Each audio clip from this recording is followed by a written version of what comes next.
En effet, il reste encore des risques inflationnistes sur les matières premières et notamment l'énergie, malgré donc ce conflit en Ukraine qui pour le moment a permis par la suite une baisse de l'énergie. Nous avons toujours des tensions. L'Europe l'année dernière a réussi à reconstruire ses stocks, mais avec l'aide de la Russie pendant un certain temps.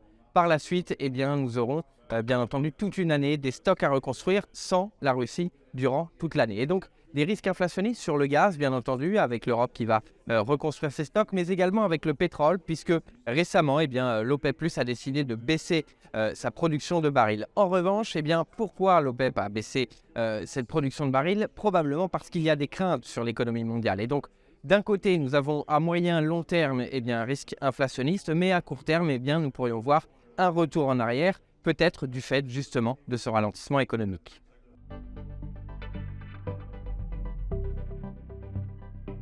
En effet, la transition énergétique aura un impact fort sur les métaux, sur les matières premières en général, et notamment le cuivre qui est utilisé pour l'électrification, qui est utilisé également à plus grande échelle dans les voitures électriques comparé aux voitures à moteur à combustion, et donc une demande qui va s'amplifier. Avant le Covid, nous avions déjà un déficit sur les marchés, autrement dit la demande et les perspectives de la demande vont être bien supérieures à l'offre. Et donc ce déficit, du fait de la baisse de l'investissement suite au Covid, ce déficit va s'accentuer. Et donc probablement, bien entendu, la perspective de la demande, elle, va s'accélérer et la perspective concernant l'offre va probablement se tasser ou en tout cas ne pas augmenter suffisamment. Et donc, les prix probablement vont monter. Et donc, cette transition énergétique aura très probablement à moyen et long terme un impact extrêmement important et très haussier sur le prix du cuivre.